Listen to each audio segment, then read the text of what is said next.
How do you want to start it?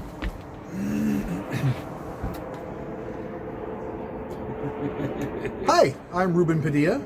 And I'm Michael James Slattery. And we're here today because he has a new project venture company named Funge.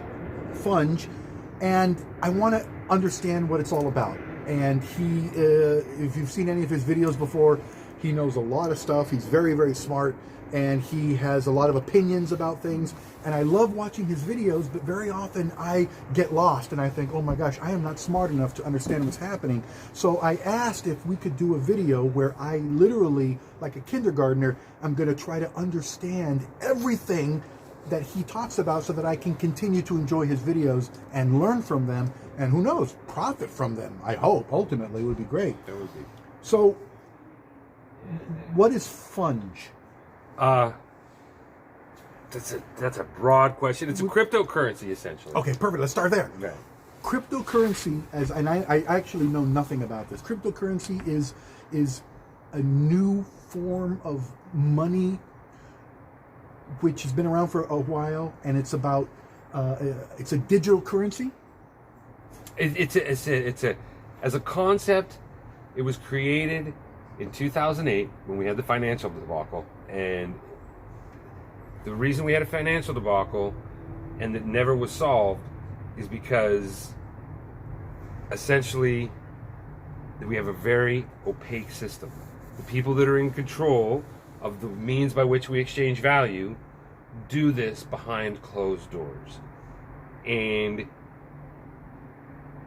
Bitcoin was invented with the idea of making it more transparent as well as giving it a value like gold or like hard money. Right. It's essentially a hard money version of currency. So this was a revolution against the opaque practices of the established financial institutions? Currently, you might be able to call it a revolution. It was essentially, to begin with, the story goes, is Satoshi Nakamoto, and we don't know who this person is, he wrote a white paper, he wrote a brief, he wrote an idea down, and that idea was put into reality, where people would, back in the day, when I first, 2011, I'd put the wallet on my computer, and the whole entire blockchain was in that wallet. Every single transaction that had transpired on the network was in your wallet. Blockchain is a word you use all the time. Yeah. A blockchain is a record of transactions. 100%. So I could have a blockchain of 10 transactions and a blockchain of 50 transactions. And just keep growing. So a blockchain means a record. A ledger is even more. A ledger. And I've heard you say that this ledger is, in the spirit of transparency, something that anybody can see. Exactly. Which means that if I have a blockchain record of transactions for whatever I want to use it for, anybody can see what I've done with it? Well, not... Okay, on Bitcoin, yes. On Ethereum, yes. And then if we start getting into Tron, it depends on how you're looking at it. I know that Ethereum and Bitcoin, yes. But there's 5,000 other cryptocurrencies. And so, some of them, I like XRP, supposedly, it's not quite as transparent. So this... And some of the cryptocurrencies are designed to be completely opaque, where you can be anonymous, like Monero. I see. So Ethereum and Tron and these names you're mentioning are simply different brands of digital currency. And but they're not only are they just brands, they have different ways that they function that makes them unique. Different rules, exactly. Different advantages and features. And some people are Bitcoin fans, and some people have very passionate groups. Yes. This Nakamoto guy, when he wrote this white paper, was it simply a theory that he put out there, or was it an actual model that he was implementing? I'm not sure if he was the one who actually implemented it, but he's the one who wrote the white paper and he came up with the idea. I'm imagining he probably was the one who wrote the code for it as well. I'm not that familiar, because to be completely honest with you, we don't know if he's an actual person, and there's evidence that suggests, like if we look at credit cards, that's a blockchain. If we look at mortgage electronic registration, that's a blockchain, and those things have been around a lot longer. It's just this one was written with the intent of being a currency rather than just a ledger. And the reason they wanted to do this was to remove financial institutions from being the middleman. Just for more importantly, removing intermediaries, removing the middleman. Removing the middleman, Yeah. which in this case is banks. So this was because then the bank is in your pocket. Everybody with Bitcoin, essentially, you have a Swiss bank account in your pocket. Oh. Swiss bank account, I know from movies, where you can take money and then invest it in an offshore account, like a Swiss bank account. Untaxable, so unregulated. Yeah, and it's yours. You could go to prison, get in trouble, but no one can touch that money except you. So that's the case with it in your pocket? No one can touch it? Well, unless you give them access, yeah. So what if I had creditors after me and I had this blockchain? I know that some people get their wages garnished, or they can, have things taken away from them. The IRS. At this point, no. Who knows in the future? But at this point, no. And again, if you're really nefarious and you don't want, you can use Monero, Zcash, and other ones where you can put your money in.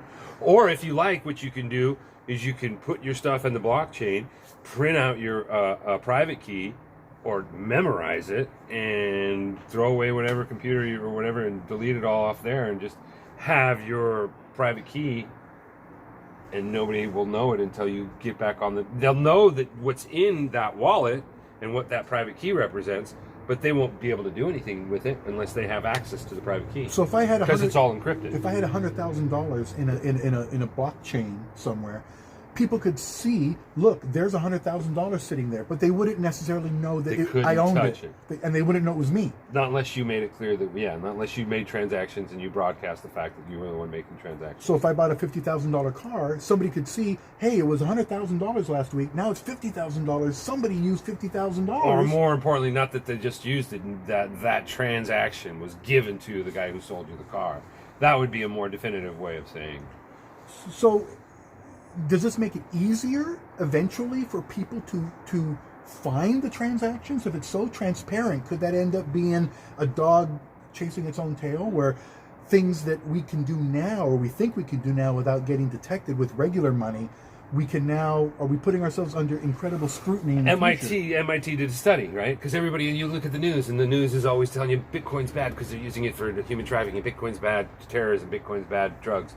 And is there a truth to the that? irony? Well, according to MIT, is that if you are committing illegal activity, the most best means by which for you to exchange value is the dollar, because that's the least traceable unit of fucking currency that we can get. And if you do anything, a bunch of people in, I don't know if it was I believe it was South Korea, they were running a huge porn ring when they decided to take Bitcoin. Stupidest thing they could have ever done. Why? Because that's how they got caught. Because people the saw. authorities went through the blockchain, and they could. It was just that much more discoverable when they found, a user who had some stuff on his stuff he shouldn't have had, and they figured out, he bought it with this Bitcoin. He sent it to that wallet, and it was just so easy for them to deduce a Bitcoin. If you're using Bitcoin now, if you're using a shaker or some sort of wallet that has the ability to make opaque or hidden transactions, where you can adjust the wallet and it'll change the wallet and you'll look anonymous. So I don't know if this is an apt analogy, but I remember when the Segway was invented. Remember the Segway? I thought this is going to change the world. Everybody is going to be riding around on Segways, and it didn't happen. Yeah. However, I felt the same way about Bitcoin. And I think the guy was a little bit too early, because now we have scooters in every city. Yeah. So he was maybe ahead of his time. There was a time when Bitcoin and cryptocurrency, I remember people saying, this is the future, this is going to be amazing and great. And you mentioned the word nefarious, because I think that there were perceptions that this was only being used for illegal activities, right? The silk web and the dark web, and people were using it for drugs and all that kind of stuff. And they were. So and they still do. Did that kind of take the wind out of the sails? Well, if you take into consideration, like, the internet, people were like, email is never going to replace regular mail. And most people back in the day that got any kind of traction were in porn. So the internet had the same kind of thing attached to it in the beginning as well. And then it became mainstream. Exactly. And so do you feel that cryptocurrency will become as ubiquitous? I have no idea. It depends on the masses.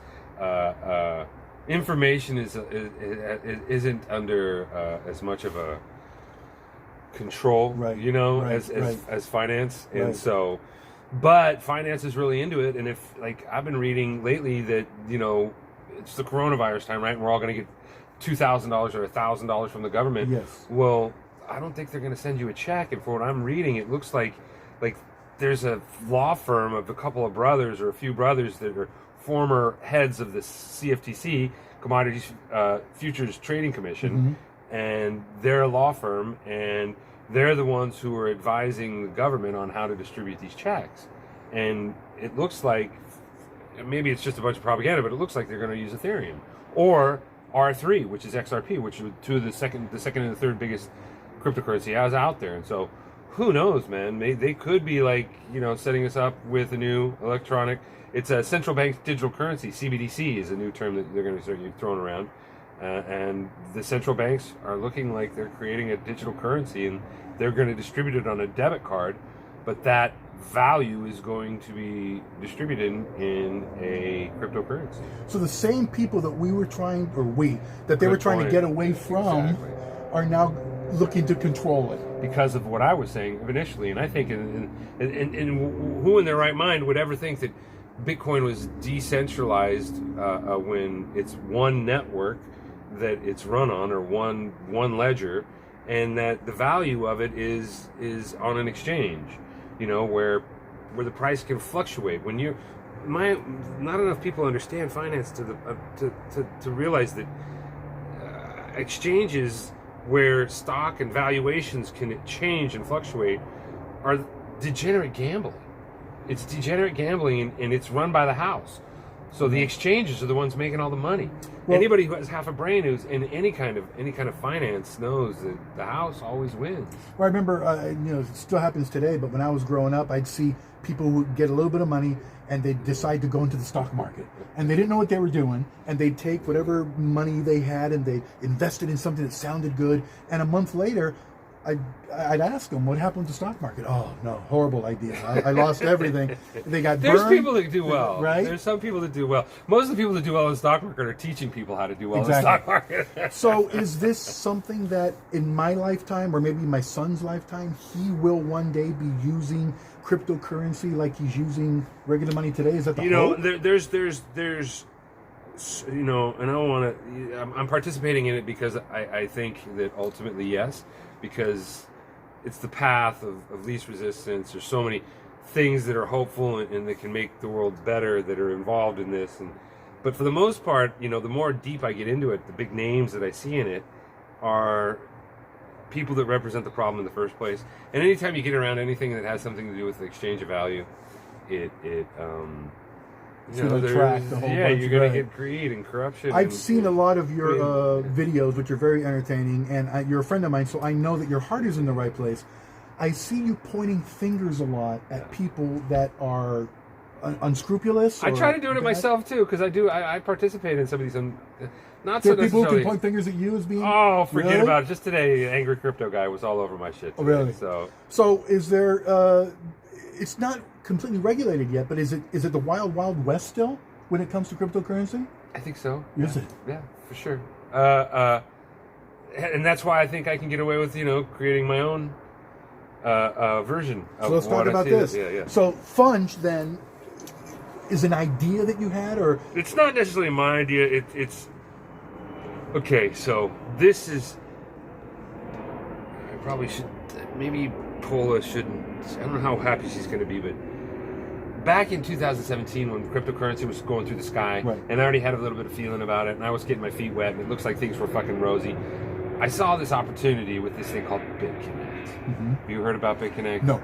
Okay. Only from you mentioning it, but I don't know anything about it. It was a cryptocurrency that was kind of based on Bitcoin, and what they were doing, supposedly, is they were taking your Bitcoin. You'd give them Bitcoin, and they were taking your Bitcoin, and they were investing it in the stock market, making about 1% a day. And they were paying you 1% a day.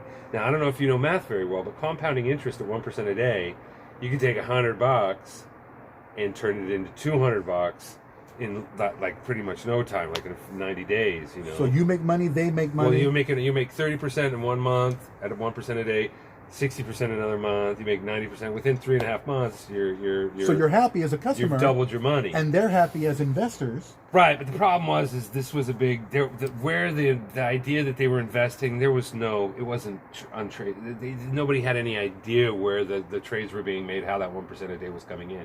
And ultimately, it had everything to do with this adjustment of price, how prices can adjust. When it started out, BitConnect started out, it was 17 cents. Right before it crashed, it was $400.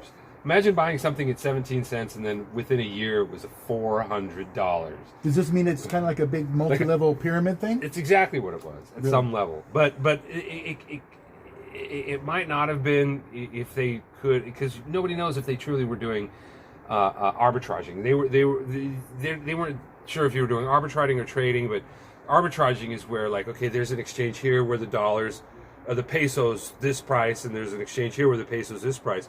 Well, I can buy it lower here and sell it for higher here, and that's where they said they were kind of making their money too. They were alluding to that, and a lot of people came along and did scams like that afterwards. And these are the people that you call out on your videos. Yeah, these are bad people. Trevon James and Craig Grant were two of the biggest guys in BitConnect, and they had YouTube videos that were the BitConnect was the people that were running it. We don't know who they were definitively. They were sending these guys hundreds and tens of thousands of dollars to promote BitConnect on YouTube, and it was really effective because the participation was through the roof. Yes, a lot of people. So, anyways, from that, I got hurt. Paula got hurt. It hurt a lot. Yeah, and you were angry. Well, I was, but I wanted my money back. Paula walked away. She was smart, and most people I know, Marty, a couple other people I know that got in BitConnect.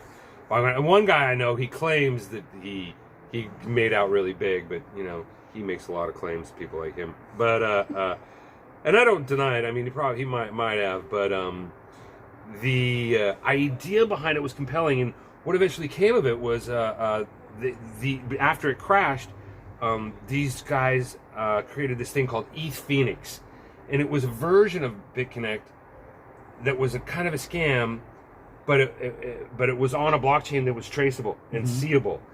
But because the math didn't work out, it was like a Ponzi scheme where it got too big, and I don't know if it was ETH was necessarily the Ponzi scheme and the math wasn't proper, or if it actually had a backdoor for the developers to run out on. But anyways, after ETH Phoenix, these guys, Manso and Justo and a few other dudes, they came up with it, and I don't know if they're even dudes. They're people on the internet who have these names, and they have big chat rooms full of like gamer types. Yes. And they started this thing called Proof of Weak Hands, P3D.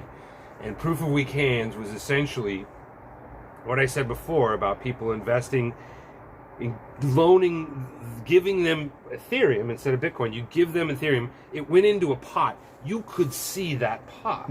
And in that pot, as you were buying the tokens, you would buy these tokens, it would create more of the tokens, and as more of the tokens were created, the price of the tokens went up. So more people would come in. The newer ones would get at a higher price, and so people on the top or who were early adopters were making lots of money. I 5x'd in no time. Really? 5x. I thought I was the smartest guy in the room. My YouTube channel was killing it. Everybody thought I was a great guy. And then, because it was all open source, this guy Kenny came along. And most people know Kenny, and that's why I'm laughing. Because Kenny came along, and he had a face. He was a real person. And he decided to make a copy of this whole P3D. system. Called it Poo. Poo. And so people started going over there? Yeah. And the people that ran P3D and Proof of Weak Hands, they hate me. My YouTube channel stopped getting subscribers pretty much when I started. How were you connected to Kenny? Because Kenny started a new coin, and it was called Fart. What does that have to do with you? He put me as the promoter because I had such a popular YouTube channel. He promoted it, and I was an ambassador, and we were the first in on the project. Now, is this cool he was trying to do somebody else. Is that cool or is that not cool? Depends who you ask. That it was not cool with Manso and Justo, the developers of Proof of Weak Hands. Is it done a lot now? Oh yeah, it is, dude. When that happened, they had proof of Trevon James, proof of God, proof of titties. They had proof of everything. There was like dozens of developers copying this Really? stuff. Oh yeah. So what's the ratio between just copying and new innovations in this field? That's a great question. To give you an honest answer, you'd have to dive in and interpret it yourself. Because what it's evolved into is gambling or pseudo gambling, where it's called mining, where you play a dice game and you roll dice. And if you get over, if you say it is going to go over and it does go over, you win. If it doesn't, you lose. And then that money is recycled within a system where it's distributed. The winnings are distributed typically to the house more than anybody. So how soon can I see return? Like, depending on what kind of game, it depends. Is there a game was that 30 days. Right? There was 30 back then when this was all going down. After the clones came of P3D, and then people were trying to innovating and do different things. There was a couple things where I got my money back in 30 days, but then there was things that were supposed to pay me back in a longer amount of time that totally just turned off and ran with the money. You mentioned gambling, so I'm thinking like a game where I gamble and then that night I win money. It doesn't happen that fast though. They do have gambling games. Oh, they do? Okay. Those are more recent, within the last year or so. So there's new innovations coming, maybe not as much as copying, but it does happen. And at one point, you said, I have an idea for a way to make something even more transparent without any of this shady stuff going on. Tell us about this idea, why you had it, and what is it? Okay. Why I had this idea is because when P3D was out, I thought about it, and I thought, if enough people participated in it, and they were using it as a currency to buy and sell stuff, and every time they used it, there was a fee for it, it could work just like the system we have today. Banks, I sell art, and at the end of the day, on a good day I sell, the merchant account or a bank takes 3% of my money. For the credit card transactions. From the credit card transactions and the fees. Yes. Just imagine all PayPal the fees. does the same thing. 100%. Yeah. All these banks, they have this money, and because we have to use these intermediaries to move our money, they're fucking generating 20% of the nation's GDP. And they're broke, and we have to bail them out. They're stealing from us by using our money, and they take your money, not only in fees, but as they hold your money in the bank, they're allowed to borrow against that money 10 times. So it's called fractional reserve lending. So if you give the bank $100, they can loan out 1,000. Right. And they still don't have enough money. Now, for the convenience of me being able to give you a piece of plastic and take that piece of art home today, should I not feel like I should pay something for that? You don't. I don't. I do. Because I'm taking the money from you. Got it. Right. But you use the bank, and you have other fees when you use the bank, right, obviously. Right. The ATM. What the hell they get? They don't, nothing happens. A little bit of electricity. Why do I got to make sure that some fucking banker's kid's going to go to a fucking Yale? If I go to an ATM that's not my bank, they get $3. The bank charges another $3. Because That's not right. So man. You said there's a way. I'm saying, look, let's create a system where, as value is exchanged, that value has a fee to it, but that fee only goes to the participants in that. And the difference between mine and everything else out there, minus one pixel, PyroBank, is, and this is what I'm doing is essentially copying PyroBank, is that the price of the token I'm doing it in does not fluctuate. Because when the price fluctuates, a big whale can come in, stick thousands of ETH in it, everybody sees, oh, the price is going up, they all jump in, and just about the time they get to the point where they might make money or break even, that whale leaves, because the price skyrocketed after he got in. And he made money. And he makes a bunch of money, and everybody's left. That's what happened with P3D, that's what's happening with all these projects. But a lot of whales. A lot of whales are dominating this space. That's all that rules this space. Because they have money. They have chunks of money. So once again, the people with the most money. But that's the difference in my project. If somebody like that came into my project, he's going to be out 20% just like everybody else. But he's not going to be able to move the price. He's going to have to sit there and wait for transactions to happen. He won't be able to leave. Well, he could. Yeah. He could walk with his loss with a trend, but he's not going to walk. If everybody sells, he's not going to walk with more than the loss of just the fees. So he can't take advantage of anybody. Exactly. Now that's the premise of my show. PyroBank. It's Funge. Started this. They did the first one, and just to be completely honest, but it's Pixel. He used to work with P3D. We've had multiple conversations. He's kicked me off every one of his platforms as far as being able to communicate with his audience. Because I give him a hard time. I'm like, dude, where's your face? What's your name? Right. I know he lives in Brussels, and he says he's a welder, and he sent me pictures of his hands and some cool videos about where it says "fuck you, blockchain for what's best." But I mean, we talked about this. Why is there so much anonymity? Is it fear? I can't. That's the only thing I can think of is fear, or, I mean, because of me, you know what I think is the people that are behind this are bigger people. They're people, yeah. There's like, you know, like the CIA, we know they run a little bit of the media, right? You know, and you're not going to find. But I mean, you don't think the CIA runs the media? I don't know. I'm Pompeo, learning a lot tonight. Pompeo, the guy who used to run the CIA, he's on tape saying, "Look, we have training courses on how to lie, cheat, and steal."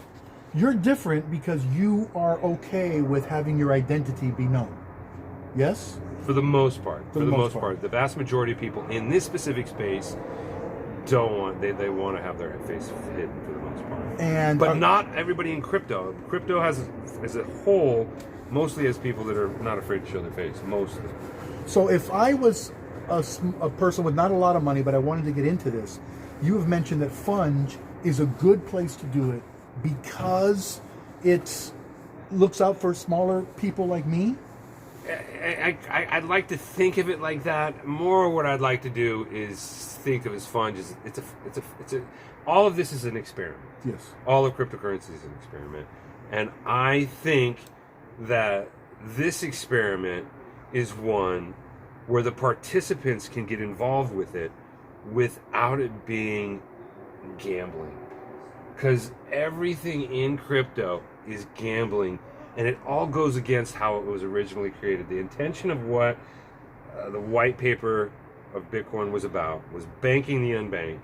And there's really not as much as I can see in it, where anything in it where I can see that the price needs to fluctuate in the manner that it does.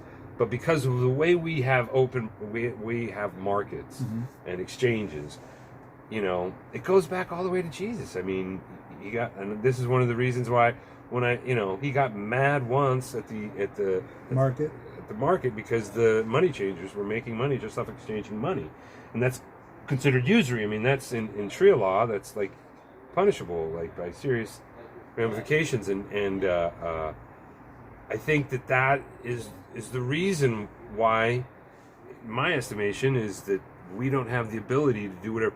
Why oil has been the number one source of energy for my lifetime and longer is because there's a very small group of people dictating how a large group of people live. And so I'm under the premise that if these large group of people just reward each other proportionally their contribution, we'd be in a place like what I estimate the first 100 years of this country. There was no light at night in 1776. There was no railroads. There were no skyscrapers. But within 100 years, those things came to be because the exchange of value was based in, like, the Coinage Act of 1792, like, the Federal Reserve, every single member would be dead if we followed the law of the land. Because they're counterfeiting money. Literally. And because of this experiment, I think my experiment could work towards that sort of an end where people can see, like, yeah, I'm not going to make $1 million on this, but as long as everybody's using this and there's flow going through, everybody's going to benefit off of it. And it'll be proportionate to their contribution. Which means it's not a risky experiment? The risk is the fee. You're going to have to pay a fee. That's your risk. Yeah, that's the only thing that you're risking. But this is a fee that's in line with other fees that are out there already, right? Well, my fees are like 3 times what a credit card company is. But in terms of the cryptocurrency, the fees are in line? Oh, well, no, because the fees are... A lot of cryptocurrencies have no fees. Like, to trade a Tron, it's a penny. So to somebody who doesn't know anything, your fees would be considered high. High. Yes. But the good news is that there's a security and a transparency. 100%. There's no speculation. The only speculation is guessing how many people are going to use it. But there's no speculation once they use it, what's going to happen. It's all in the math. If you know a certain amount of transactions are going to happen, you're going to know what you're going to get. Right. You know what you're going to get. And it's not going to change because some guy comes along and buys and sells it. This is why people get wrecked in trading, in leverage trading particularly. You know, as the price, look what happened to the market. Everybody thought it was going to dump this week. And, the Fed printed a bunch of free money, so it didn't dump. You know what I mean? So yeah, so people who are adverse to paying a higher fee because they don't understand can hopefully now know that this higher fee is going to enable them to understand, because you are able to explain it in such a way that you justify the fees by making sure that the transparency and the participation of everybody is equalized.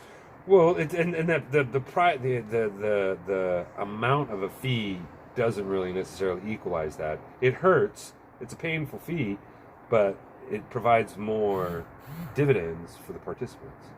I see.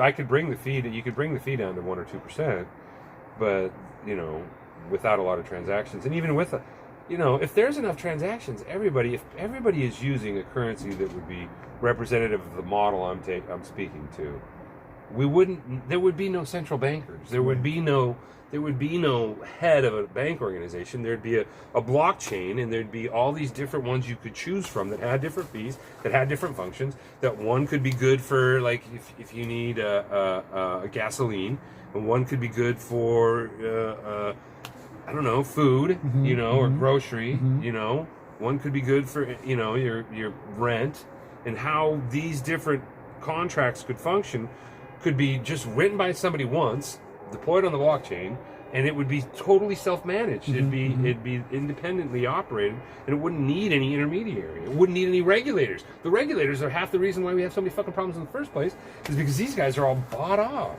So you would like more people to know about this, so that they would feel more comfortable participating in the security, knowing that even though there's a higher fee, they're able to see with all transparency and your an knowledge, idea of something that the way things could be. Now we're doing this in March of 2020. The world seems to be kind of in flux. No one knows what's happening. Is this a good time to be thinking about this if you're out there and you have some money and you want to... You're asking about some... Nobody knows. Speculation is Nobody something knows. I'm always... Yeah, I'll be straight up about it. But I like that, because you're being honest about it. I mean, I'm sure there are a lot of people who would make a prediction, or they'd lie and they'd say, oh yeah. So the truth is, we don't know. But it's a valid model, and it's been done before by Pyra. And how are they doing with this? He's in his Tron contract, he's down to I don't know, in US dollars it's probably about 20 grand or something, 30 grand. Is that bad? Well, no, considering, because it's even though because he doesn't have that many transactions going on, but it's not as good as it could be, but he does have a significant enough number of them to happen where I'm easily earning at least 10% a month. That's good. On what I have on my money. It sounds good. But his fees are 15 and 15. 15 in and 15 out. So it's 30%. So I'm down 30%. One of the I got out of it because I get stupid emotional, and I got pissed off, and I thought there was going to be something better, and I decided that it wasn't better.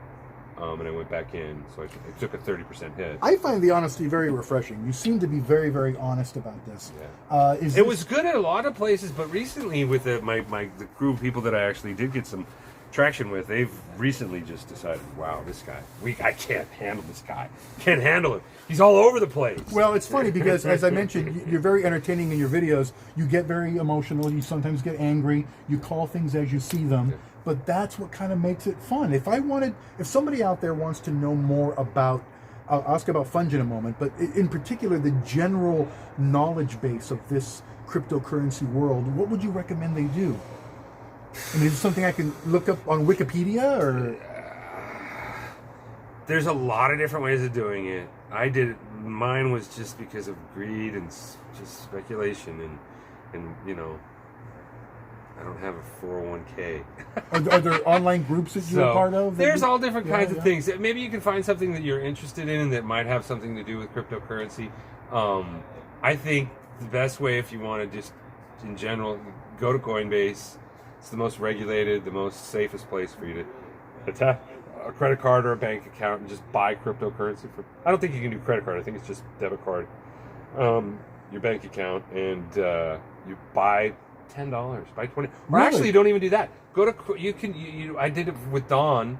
The best way I think for somebody to do it is right in this moment, at this point in time, in my estimation, is go to Coinbase. They have tutorials on all the coins that they haven't that you can buy there. Like what was the one I just Orchid. Orchid had a thing where I'd watch 3 minutes worth of videos 3 times, and I got like $20 really in cryptocurrency. And these videos taught me what I needed to know, and then there was a question, and when I answered the question correctly, I got cryptocurrency. So I by having a Coinbase, I created a Coinbase account in order to do this, and then by participating in learning about cryptocurrency at Coinbase, you could probably easily make $40 right there. So here's the gambler's dream. Could I feasibly put no money in ever? That's what I'm trying to get to. And then eventually have $1 million?